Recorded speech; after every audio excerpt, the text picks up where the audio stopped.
Welcome আপনাদের investing in stock market for beginner সিরিজের প্রথম ভিডিওতে। এই ভিডিওতে আমরা জানার চেষ্টা করব শেয়ার মার্কেট কিংবা স্টক মার্কেটের কিছু মিথ আছে ওগুলো জানার চেষ্টা করব। যেমন স্টক মার্কেটকে অনেকেই আমরা ভাবি যে জুয়ার মার্কেট। তারপরে এখানে যদি আপনি ইনভেস্ট করতে চান তাহলে অবশ্যই বড় একটা নলেজ লাগে, টেকনিক্যাল নলেজ আপনার জানা থাকা দরকার। এরকম বিভিন্ন বিষয় আছে যেগুলো আমরা ফেক হিসেবে জানি। তো এইগুলোই আর কি সঠিকটা কি সেইটাই আজকের ভিডিওতে আমরা জানার চেষ্টা করব। ফার্স্ট অফ অল, আমাদের মাঝে যে ভুল ধারণাটা আছে সেটা হচ্ছে স্টক মার্কেটকে আমরা ভাবি যে জুয়ার মার্কেট। সো আমরা একটু ভাবি যে এই যে স্টক মার্কেট এবং জুয়ার মার্কেটের মধ্যে পার্থক্যটা কি। আপনি যখন জুয়ার মার্কেটের কথা বলবেন তখন অন্য একজনকে লুজ করা লাগবে, তার মানি লুজ করতে হবে, তাহলে আপনি জিততে পারবেন। ওইটাকে আমরা জুয়ার মার্কেট বলতে পারি। বাট আপনি যখন স্টক মার্কেটের কথা ধরবেন, এখানে আমরা একটা সুন্দর স্টোরির মাধ্যমে বুঝতে পারি।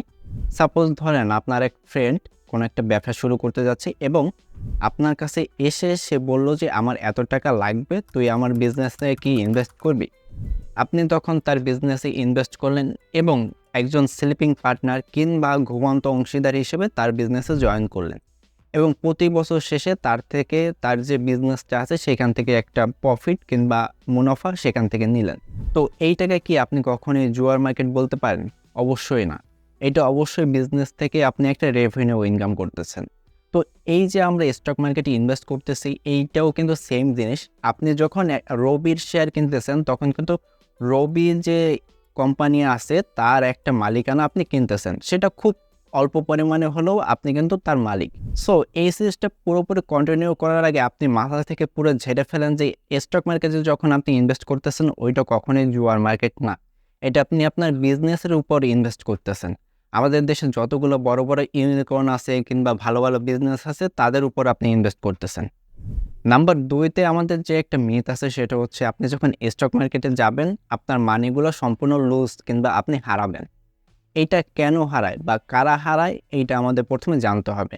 আপনি যখন কোনো কিছু শুরু করতে যাবেন অবশ্যই তার কিন্তু একটা প্রপার নলেজ নিয়ে তারপরে শুরু করা উচিত।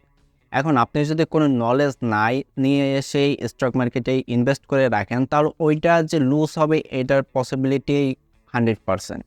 তো এটা না করে আপনি যদি প্রপার নলেজ নিয়ে আমাদের এই সিরিজটা পুরোটা দেখে তারপরে যদি স্টক মার্কেটে যান ইনভেস্ট করতে, তাহলে আপনার যে মানি আছে এটা লুজ হবে না, বরং আপনি ফিউচারের জন্য সুন্দর একটা রিটার্ন পাবেন।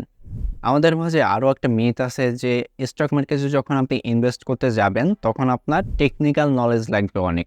যেমন আপনার ওইখানে ক্যাডেল আছে, এগুলো আপনার অ্যানালাইজ করা লাগবে, তারপরে চার্ট অ্যানালাইজ করা লাগবে, এগুলো অ্যানালাইজ করে তারপরে আপনার স্টক মার্কেটে ইনভেস্ট করতে পারবেন। বাট এটা কখনোই না। আপনি যখন ইনভেস্টিং করবেন তখন আপনার এত কিছু ডিপলি দেখা লাগবে না। বাট আপনি যদি ট্রেডিং করতে চান অবশ্যই এইটা কিন্তু আপনার জানা থাকা দরকার, নাহলে আপনার মানি খুব সহজেই আপনি লুজ করতে পারেন, যেটা আমরা 2 নম্বর পয়েন্টে অলরেডি দেখে আসছি।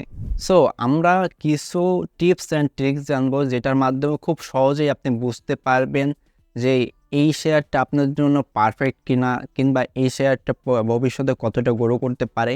এই সকল কিছু টিপস কিন্তু আমরা এই সিরিজে জানার চেষ্টা করব এবং সেইগুলো যদি আপনি প্রপারলি দেখেন, প্রপারলি বুঝতে পারেন কিংবা যদি না বুঝতে পারেন তাহলে কমেন্ট বক্সে জানান এবং আমাদের কাছ থেকে ইমেল আছে, সেই ইমেল যদি করেন সেখান থেকে প্রপারলি যদি নলেজ নেন দেন যদি আপনি ইনভেস্ট করেন স্টক মার্কেটে তাহলে কিন্তু আপনি খুব ভালোভাবেই রিটার্নটা পাবেন। আপনার এত কিছু জানার দরকার হবে না। অ্যান্ড লাস্টলি একটা মিথ আছে যেটা হচ্ছে আমরা যখন স্টক মার্কেটে ইনভেস্ট করব তার জন্য বিগ অ্যামাউন্ট একটা মানি দরকার হয়। কিন্তু মজার ব্যাপার হলো আপনি সর্বনিম্ন 100 টাকা কিংবা 10 টাকা থেকেও কিন্তু স্টক মার্কেটে আপনি ইনভেস্টিং করা শুরু করতে পারেন। এখানে একটু বলার বিষয়, আপনি 10 টাকা থেকে যে শুরু করবেন এটা আপনার যে স্টকটা আছে, সাপোজ 9 টাকারও স্টক আছে আবার 6 টাকারও স্টক আছে, আপনি যে কোনো একটা কিনতে পারবেন। বাট আমার মতে মিনিমাম আপনি 500 টাকা যদি ইনভেস্ট করা শুরু করেন ওইটা সবথেকে বেটার হয়। দেন আপনি আস্তে আস্তে আস্তে আস্তে ওইটা গ্রো করতে পারবেন। সো আশা করছি এই ভিডিওর মাধ্যমে আপনি অনেকগুলা মিথ ক্লিয়ার হয়েছেন যেগুলো আপনি ভুল জানতেন স্টক মার্কেটের বিষয়ে। সো এই পুরো সকল বিষয় যদি আপনি বুঝতে পারেন তাহলে পারফেক্ট একটা ইনভেস্টমেন্ট অপরচুনিটি স্টক মার্কেট আপনার জন্য। তো আপনি খুব দ্রুতই এটা শুরু করতে পারবেন। বাট আমাদের এই সিরিজটা পুরোপুরি কন্টিনিউ করুন, দেন আপনি স্টক মার্কেটে ইনভেস্টিং করা শুরু করুন। আমাদের পরের ভিডিও দেখার জন্য অবশ্যই আমাদের চ্যানেলটা সাবস্ক্রাইব করে রাখবেন। ততক্ষণ সবাই ভালো থাকুন, সুস্থ থাকুন।